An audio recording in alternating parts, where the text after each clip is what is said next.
So good morning friends, welcome to my channel Edward Wings and आज हम जो हैं वोकेबलरी के वर्ड्स जो हैं द हिंदू न्यूज़पेपर के जो 5 वोकेबलरी वर्ड्स जो हमें इम्पॉर्टेंट लगे हैं उनको डिस्कस करेंगे।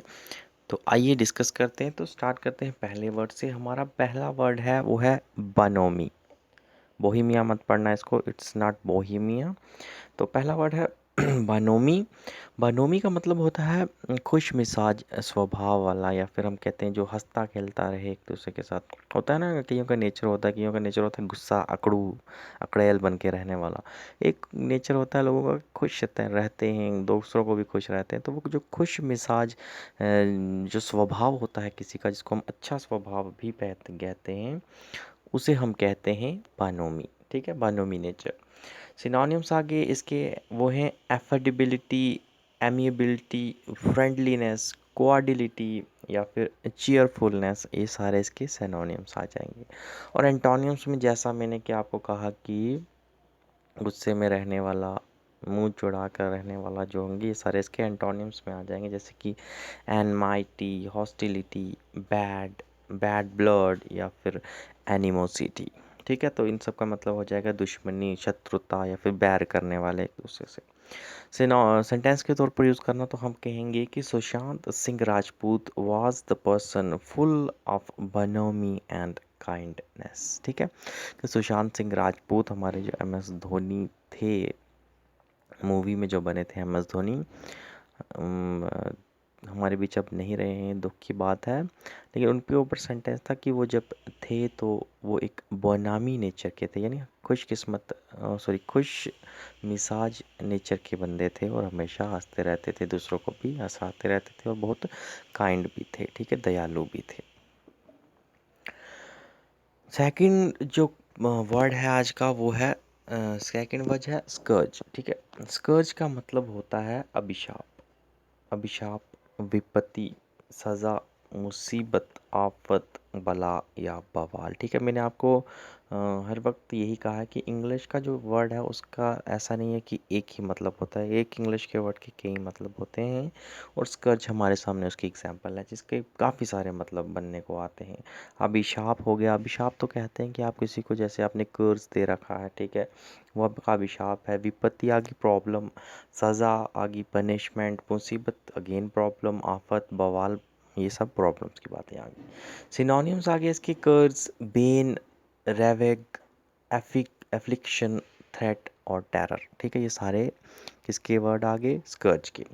और इसके एंटोनिम्स में आ जाएंगे उल्टे वर्ड, जैसे कि ब्लेसिंग्स, बून, फॉर्च्यून, हैप्पीनेस, डिलाइट। ठीक है, इनका मतलब होता है जैसे वरदान हो गया, ब्लेसिंग, बून, ये आ गया आपके वरदान, सौभाग्य, फॉर्च्यून आ गया, देन हैप्पीनेस वगैरह एक खुशियों के रिलेटेड आ गया। ठीक है, तो स्कर्ज का मतलब होता है खुशियों के उल्टा हो गया, कोई प्रॉब्लम आना या फिर कोई आपको अगर अभिशाप दे दे।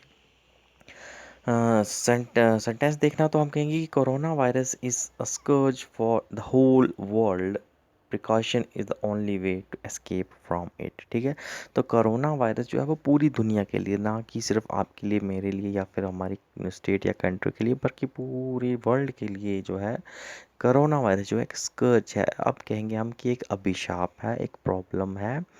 और इसका जो अभी तक हम देखें तो क्या समाधान है, इससे कैसे बचा जा सकता है, and that is through precautions. ठीक है, अभी तक हमारे पास कोई वैक्सीन जो है वह अवेलेबल नहीं है, ना ही कोई मेडिसिन अवेलेबल है।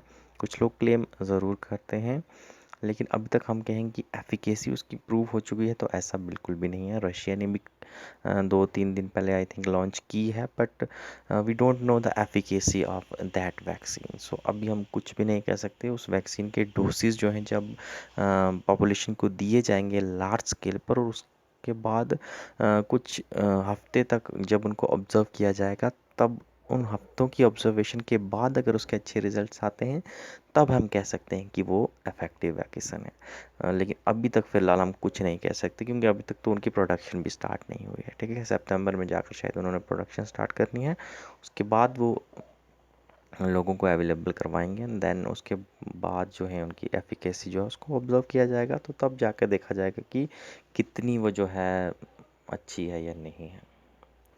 नेक्स्ट जो है वर्ड वो है रिज़ॉर्ट। ठीक है, रिज़ॉर्ट का मतलब होता है उपयोग करना, इस्तेमाल करना, ठीक है। तो किसी चीज़ का इस्तेमाल करना जो है उसे हम कहते हैं रिज़ॉर्ट।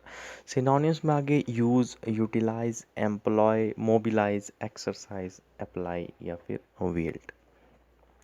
और एंटोनिम्स में इसके बिल्कुल उल्टे आ जाएंगे, ठीक है। अवॉइड, डॉज, इवेड या इग्नोर, ठीक है। इनका मतलब होता है टालना या किसी चीज़ से बचना, ठीक है। आप कोई एक चीज़ का इस्तेमाल कर रहे हो, दैट इज़ रिजॉर्ट। और अगर बच रहे हो किसी चीज़ के इस्तेमाल करने से तो अवॉइड कर रहे हो, आप डॉज कर रहे हो, इवेट कर रहे हो, ठीक है।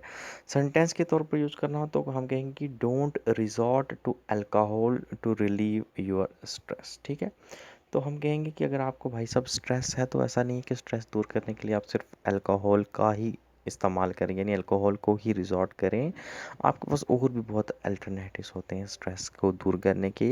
जब आपको स्ट्रेस हो तो आई डोंट थिंक कि आपको अल्कोहल या कोई दूसरी एडिक्टिव चीज़ों का इस्तेमाल करना चाहिए, बल्कि आपको इंटरेक्ट करना चाहिए अपने अच्छे लोगों के साथ, जिनके साथ आप कंफर्टेबल फील करते हैं। उनके साथ जाइए, बात कीजिए खुले में।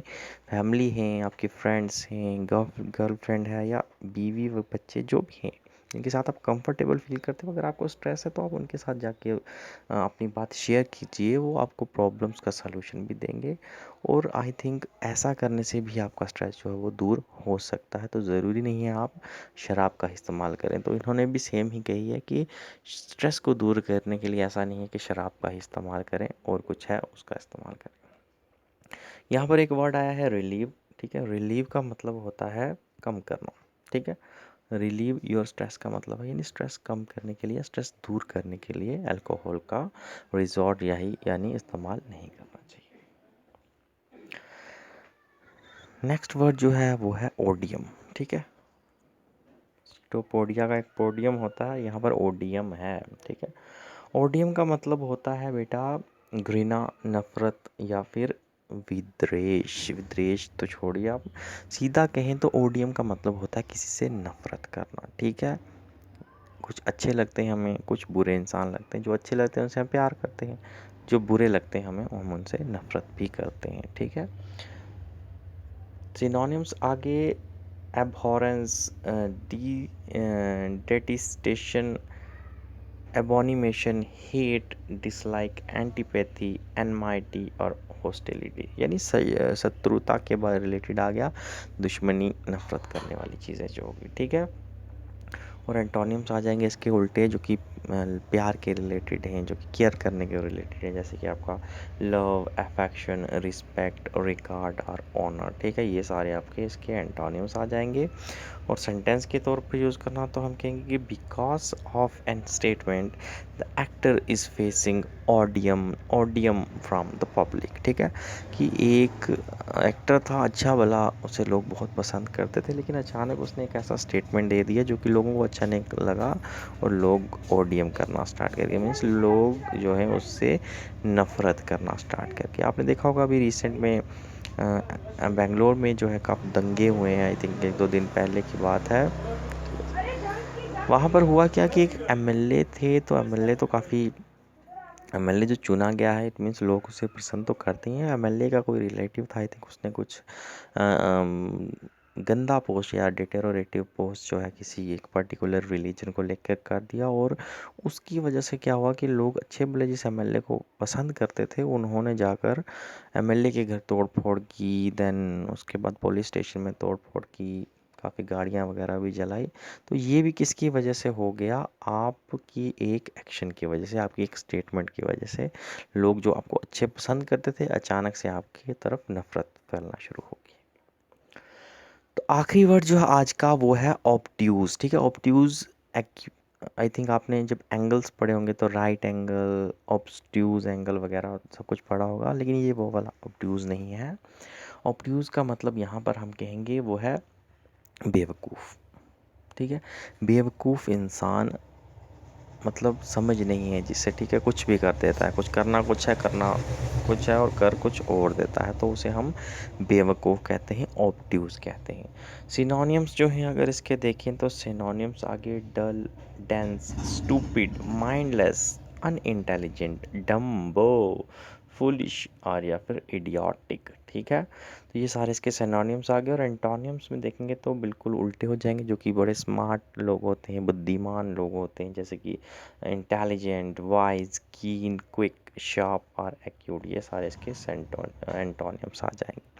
सेंटेंस के तौर पर यूज़ करना है तो हम कहेंगे कि at the obtuse student was not able to answer a single test question because he never paid attention in the class। ठीक है, तो एक भाई साहब थे हमारे, उन्होंने ज़िंदगी में कहते हैं कि जब भी क्लास अटेंड की तो क्लास की तरफ, क्या क्लास में टीचर पढ़ा रहा है, तो ध्यान ही नहीं दिया भाई साहब ने कभी। और आखिरकार फिर उन भाई साहब का हाल ये हुआ कि जब पेपर आया फाइनल में तो उन्होंने एक भी क्वेश्चन का आंसर वो नहीं कर पाए भाई साहब। तो उन भाई साहब को कहा गया ओबट्यूज, यानी बहुत ही अक्लमंद, नहीं अक्लमंद नहीं कहेंगे, बहुत ही बेवकूफ़ इंसान थे वो। बेवकूफ़ स्टूडेंट था, कहता है कि जो कि एक भी क्वेश्चन का आंसर पेपर में नहीं कर पाया। क्यों नहीं कर पाया? क्योंकि उसकी जब क्लासेस होती थी तो क्लासेस में बिल्कुल भी अटेंशन नहीं देता था, यानी इतना वो बेवकूफ़ इंसान था। तो ये था आज के रिलेटेड 5 वर्ड। आई होप आपने अच्छा सीखा होगा। आने वाले वक्त में भी हम और अच्छा सीखेंगे।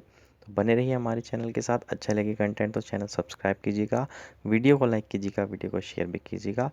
Thank you, thanks for watching my video. Thank you, have a nice day.